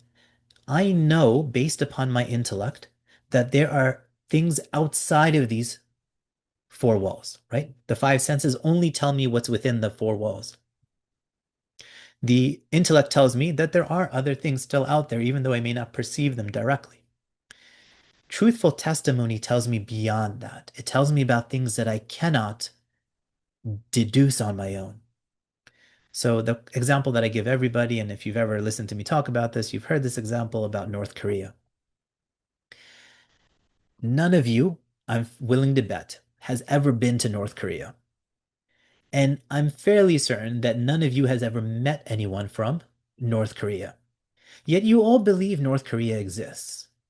Yes, you might say, well, I read about it in a book, I saw a video, or, all of these other things. But the fact is, what are those things? They're not personal experiences, but rather those are people telling you of the existence of North Korea. Videos of North Korea could have been doctored and made up, pictures the same way. And with AI today, we know how easy it is. People could lie to you and say that North Korea exists. You've never been there. You don't have any way, any recourse of knowing directly yourself. So the whole point of this is to show that there are knowledges that we accept based purely upon being told about it. So for example, we all believe our mother is our mother. But how do we know that? You were there, but you don't remember. The fact is you believe it only because you've been told about it. And not only do you believe it, you take care of this woman. You love her and help her purely because people told you she was your mother. So testimony is a source of knowledge that we accept practically. In science, we don't. In science, if somebody were to say some scientific fact, well, we would say, well, do I trust this person or do I not? And in fact, if I really wanted to be empirical, I would say, no, I won't believe you until I do the testing myself. But in reality, we don't actually act that way. So point being, in Islamic epistemology, there are three sources of knowledge. It's not just the empirical, but it is also the testimony of what people tell us, and it's also the intellect going beyond just what we can see ourselves, just beyond what we hear, and so on. Now, it's worth mentioning that the greatest form, the most beneficial form of truthful testimony is wahi. This is when a prophet of Allah, in our case Muhammad sallallahu alaihi wasallam, delivers to us a message from Allah. He conveys to us higher truths, morality, purpose, all of this coming through testimony. Now, if we were to say, well, I don't know that I won't believe that my purpose in this dunya is the recognition and worship of Allah until I can actually test that or measure it. Well, you'll never be able to do it, and you never will. And you'll be without morality and purpose unless you made it up yourself. So, from contrasting with the Western experience, Islamic epistemology remains bigger, wider, and vaster, and allows us to benefit greater from it. So coming to the next slide, medicine's real goal. Why is it that we heal? So medicine is not just about repairing the machinery that is the human body. It's not just optimization of certain numbers, vital signs, physiological parameters, but rather it is a discipline that allows us to help human beings fulfill their purpose, to fulfill the reason of their existence. So preserving health, alleviating suffering, restoring function to a person has a higher aim to it. It allows your patient to seek truth. It allows them to worship Allah. It allows them to fulfill their responsibilities as Allah has placed upon us. So now your practice when you go to work is not just trying to fix a number. It's not that you see hypotension, let me make it normotensive. No, I see somebody who right now cannot fulfill the purpose of their existence. Let me get them there. Let me bring them to a level where they can recognize Allah, worship Him, and be held accountable and responsible for what Allah holds them accountable and responsible for. So healing isn't just about fixing broken parts, it's a supportive system. We fix the body so that the patient can get back to what they're really made for. So health isn't the final goal. Health is a tool to help us live a purposeful life. So a complete framework. We neither diminish empirical investigation from Islamic perspective, nor do we make it the end all. We place science within a hierarchy of meaning, within a framework of Islam, a wider ontology, a wider epistemology, so that it restores purpose, wisdom, and moral clarity. So we're coming to the last section. And again, before I finish, let me just mention again, just encourage you guys, if you want to ask questions, you can put it into the chat.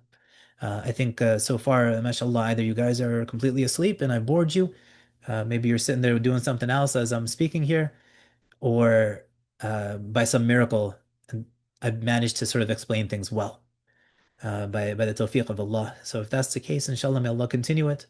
But if not, and most likely not, feel free, inshallah. So the last section is making this paradigm shift. That we, as inheritors of the Western experience, those who have been trained within it, how do we make that shift to what we are supposed to be? Want a shift, a paradigm that supports our iman, that supports our goal, our purpose, and those of our patients and those that we take care of. So moving from a narrow biomedical focus, meaning one that is narrowed down ontologically and epistemology, to a fully integrated theocentric model of care. So our current state is one of narrowing. Let's not take anything away. Modern medicine has gained its power through this narrow focus. It decided to look only at physical mechanisms and ignore the wider realities, which came with a drawback as well. So they became really good at fixing bodies, really good at surgery, but they also created a blind spot of how to take care of the total human being, how to see reality in its entirety. So when medicine stops at nature as the final explanation, it misses the creator of nature or the explanation of nature for nature, the ultimate causer and the greater reality of the patient. So an Islamic approach should remove those tensions that we feel as people who have been trained in one thing but believe in another. And it should prevent us from fixing a body but failing the human, fixing a body and failing the person. So this is our current state, right? This is where we've found ourselves because of history. The Islamic model is about integration. And to be clear, integration is not about integrating is so one of the major mistakes that Muslims who come to Islam and medicine, there's a couple major mistakes that people make, and I really want you guys to pay attention and listen to this. There are a couple major mistakes that Muslims make when they come to Islam and medicine. The first is that they just seek to inject spirituality into modern medicine. So modern medicine has only been taking care of the body. Let's put the spirituality into it as well. The foundations of it remain the same. The ontology and the epistemology remain the same. You've just sort of haphazardly injected or subjectively injected or tried to inject spirituality into it. But you haven't changed the foundation. Another mistake that people make is that they lower the scientific standards. So you see some people who just dismiss medicine, who just dismiss science. You know, uh, new things come about and they are critical immediately about it. Or they run away from modern medicine entirely, throw the baby out with the bathwater. If there was one medication with a side effect, throw out all of the medications. If there was one mistake made by modern medicine, we'll throw out all of modern medicine. And so the Islamic model doesn't do that either. It's not about lowering our standards for science and then jumping into pseudoscience. It's about, and another mistake that people make is that, well, I'll leave that for now. Let's say, what we really want to do is we want to expand our ontology, expand our epistemology to where Islam wants us to be. So now this paradigm shift, going from the old Western model to an Islamic model, is how we will actually practice medicine as Muslims, and we will remove those blind spots that have crept into medicine. Because Islam, if you follow the model, you won't fall into those traps. So the goal is not to weaken medicine's mechanism, meaning its approach. The goal is to complete it by restoring a wider ontology. So what we're going to do is we're going to take the scientific advancements of the Western experience, and we're going to do what scholars of the past did, is we're going to bring them into the Islamic worldview, examine them, understand them, Islamicize them, and then build upon them and move forward so that it actually benefits in the greatest way possible. So the goal is to complete it by restoring a wider ontology, a fuller anthropology, and a clearer purpose. What does this mean for us? Is it for you, but really for us? For the clinician, this is changing our operating system to say, so to say. So it changes everything about you. Your ontology changes. You see Allah as the ultimate cause, even while at work. When you give a medication, you understand why that medication actually works. When you take care of people, you understand why you're actually doing it. From an anthropology perspective, you treat the whole human being, not just a biological machine. So from an ontological perspective, you are grounded and wider. From a anthropological perspective, you are grounded and wider. From an epistemological perspective, the same thing. And from a teleological perspective, meaning from the perspective of having purpose in what you're doing. Now, health is not the end of itself, right? It's not just about do whatever you must to bring a person back, but it means support the human being for his or her actual purpose, which is truth-seeking, ma'rifah, worship, ibadah, taklif, moral responsibility. And when you do this, then you will find humility before Allah. You will find patience with His qadr, His decree.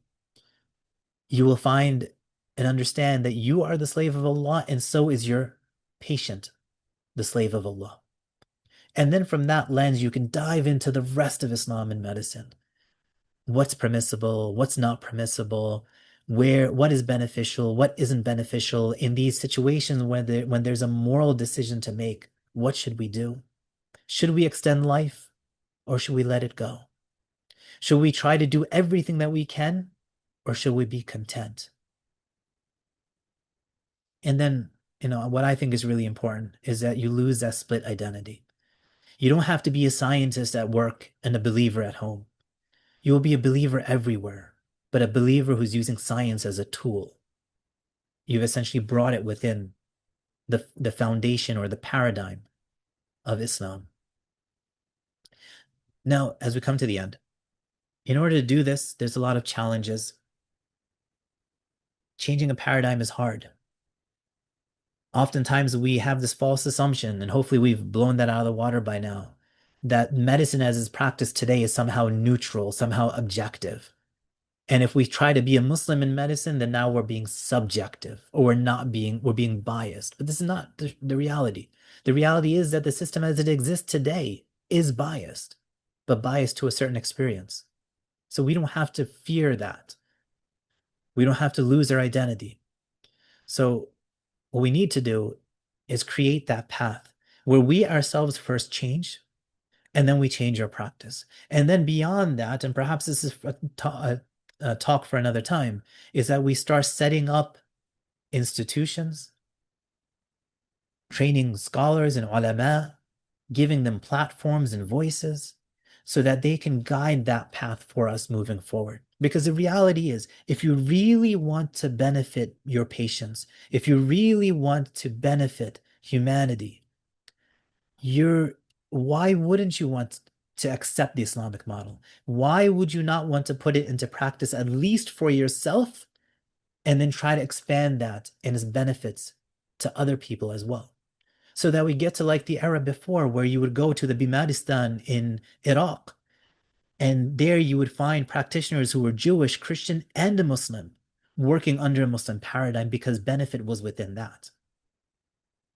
So, inshallah, I'll show you where you can read more about this. But let me finish here a call to complete medicine. We are not replacing medicine.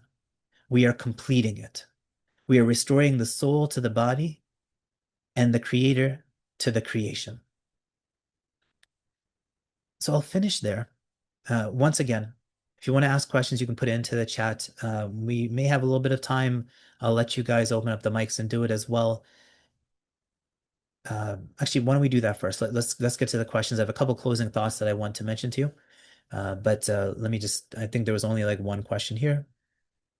So he writes, or she, as a physician, how can I address aspects of patient care beyond physical illness? Specifically, how can I appropriately encourage patients to attend to their spiritual well-being? For example, like praying. Now, this is a paradigm shift, right? So the paradigm shift is that you now start first yourself realizing the importance of these things.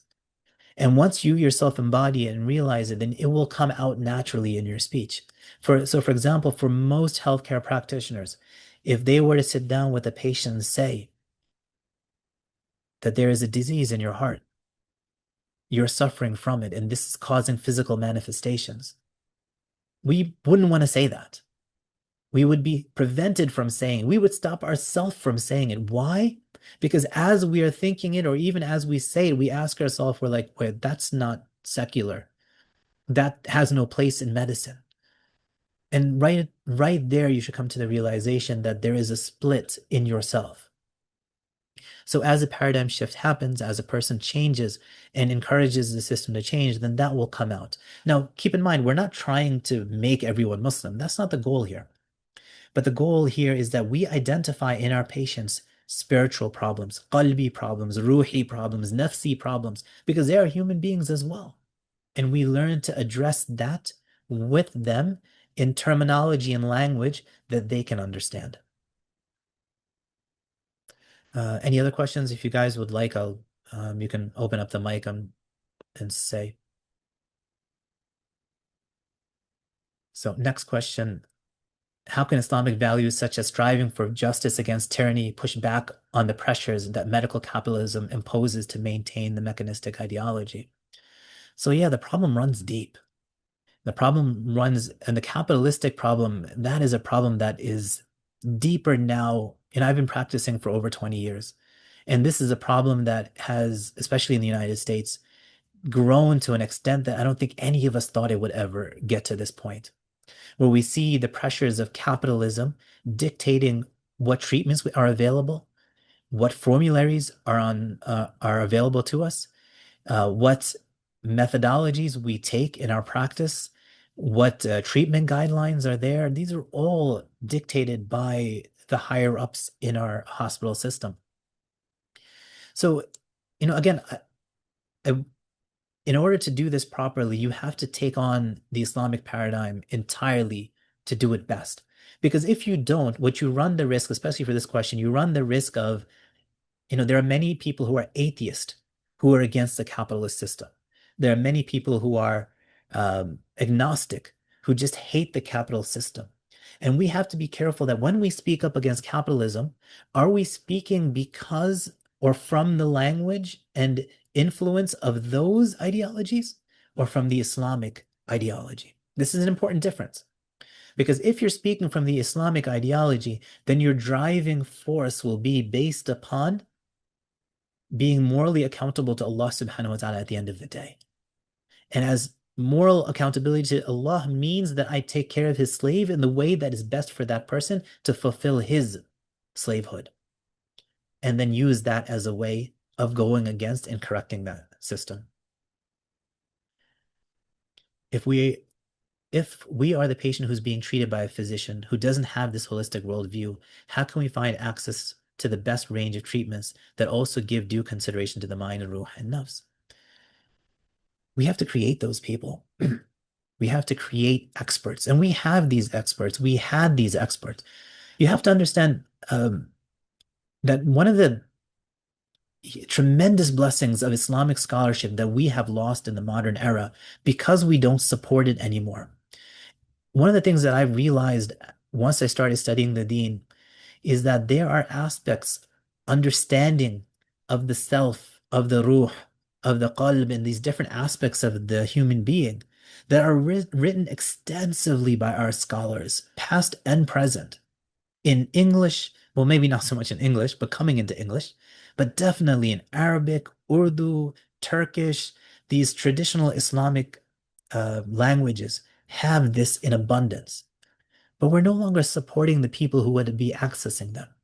So it's not quite possible today to find a number of people that will be experts in all of these things, right? Even the primary physician, when it comes to heart stuff, he'll send it to the cardiologist, kidney to the nephrologist. But the primary physician has a good amount of knowledge of those fields as well. So we have to create this sort of specialist within the Islamic realm, that you have your primary care physician. He understands a good amount of Islam as it relates to medicine. But when he gets to a point where he needs specialized advice about the nafs, he'll find an alim who has that and say, go to that person. I'm referring you to him as a consultant. Go get yourself treated, then come back to me and tell me how that went. We have to develop that. And we haven't done it. We haven't supported those people. Ulama can do it. They have the ability, but we haven't done it. We haven't supported them in doing it. How do we learn more about the other aspects of a whole human, like soul, spirit? Again, like I said, there's experts in this. You can certainly read about them, right? There's the realm of tazkiyah and tasawwuf. There are innumerable books written on this topic. You can pick them up, consult somebody who's knowledgeable as to which books are good and acceptable. For example, the Ihya of Imam Ghazali, rahimahullah, has been translated almost in its entirety into English and is easily accessible to anyone. Now, understanding it is a different thing, but you can at least start to read it. Where you get stuck, go talk to your imam, go talk to your local scholar. They can guide you through it. Is this Islamic paradigm more internal, such as having correct aqidah and niyyah? How about the actual practice and prescribing based on the Quran and Sunnah? Now, this is a topic that we will eventually get to as we continue these seminars. That if a practice is based upon the Quran or based upon the Sunnah, meaning it comes in a hadith or comes in an ayah, how does that compare to modern medicine that may not be found in the Quran or the hadith? right? This requires a certain nuance based upon the epistemology that we spoke about earlier. So it's not, let me be clear, that what we've spoken about today is just the foundations. It is about ontology, epistemology, which includes aqidah, which includes um, knowledge. But now putting that into practice in a practical way, that comes afterwards. Inshallah, like I said, in the next future seminars, we'll get to all of that and speak about it. As we're coming up at 9 o'clock, I'll continue, inshallah. But I just want to point out here that there is a QR code that is it's just 2 or 3 questions. It's really short, super short. If you guys can just, it takes you to a forum to just give your feedback about this seminar. Whether or not we do future seminars is entirely based upon the feedback that we get. There's a lot of time and effort that goes into this, and to continue that, we need to know that there's an audience for it, that there's people who want to learn it, and we only know that through surveys. So, inshallah, as we're continuing, if you can just go to that QR code and take care of it, inshallah, that'll benefit us or direct what we do in the future. This is a one sent to me privately. Is this Islamic paradigm more? Okay, so that's the same thing that was sent there. Khair. And then how can we support the ulama? As you mentioned, what practical steps, systems, or programs are needed? Number one is find students. Almost every community now has some students. Either they are students in the sense that they have finished their formal studies, they're imams, they're ulama, they're teaching in the madaris. Support them. Ask them what needs do they have. Maybe they have personal needs. Many of them go through difficulty. It's not, to spend Islamic knowledge is demanding. It demands your time, mental energy. It takes over your life. And the only way that you can do justice is by sacrificing something on the dunya end. And so many of our scholars can be supported in a better way, maybe financially, maybe in other ways, but go and ask them or offer it to them. There are many madrasas as well. There's Darul Ulooms that you can donate to that are teaching these sciences. And then, inshallah, there will be resources for you. So those are things, take the extra effort, go and do it, go look into it, and see what you can do for them and support other initiatives like, support Ashrafiyya in this initiative to work on these projects, to put out these resources, to educate healthcare professionals so that we can make that move as well. Can you recommend any books on the history and philosophy of medicine? Unfortunately, no. On the philosophy of medicine, you'll find a lot of books. You'll find books on, in fact, I don't have any right in front of me right now, but you can find books they're Western books, they're academic books written from the perspective of Orientalists on medicine and Islam and its history. From the Islamic perspective, you will find sort of bits and pieces here and there, but not on the level of theory that we've spoken about today in this way. There are articles that you'll find in journals, but for the most part, they are either academic, sort of trapped away in those places, or they are, in my opinion, fairly basic and need extrapolation. So I think for now, oh, I might as well say it. This document that I've been going through here on the side, this will be a resource that will be on Ashafia's website. So you can go through all of these uh, different sections. You see, like you can click on one, two. So this is going to be available on the website. What's really interesting about this setup is that for every single slide, you may have noticed it says read source text. If you click on that, it will give you a more detailed explanation of the slide that you can read on your own. In fact, if you want to go through this talk again, we'll put the video up. You can listen to it a second time.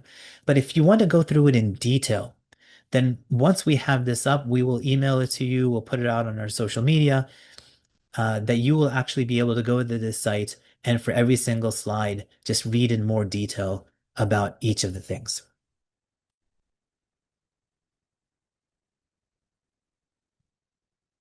Uh, Islamic ruling regarding homeopathic medicines containing 43% alcohol. Does it interfere with regular medicine? It's a more specialized question, and it's a more fiqhi question. It's beyond the scope of what we're supposed to talk about today. Do you see do you see if there is any movement of shifting paradigm in other parts of the world? There is. And I would say even in our part of the world, it's becoming increasingly common uh, for for academics to start speaking about these topics. Each one speaks about it from a different perspective. The perspective that I have taken is a perspective of the traditionalist. I have taken the perspective of the traditional Sunni theology in presenting this to you. So I've been selective for what I consider to be the truest way of approaching it from an Islamic perspective. But you will find others that have given their perspective as well. In the Western world, as well as in the Eastern world, you'll find people in Malaysia, Indonesia, Pakistan. It's getting there. The voices are still really small in number. What really needs to change is people like myself and people like yourselves who are in the trenches, so to say, boots on the ground, that we need to make this change and we need to demand it. And then that's when we'll really see that paradigm start to shift.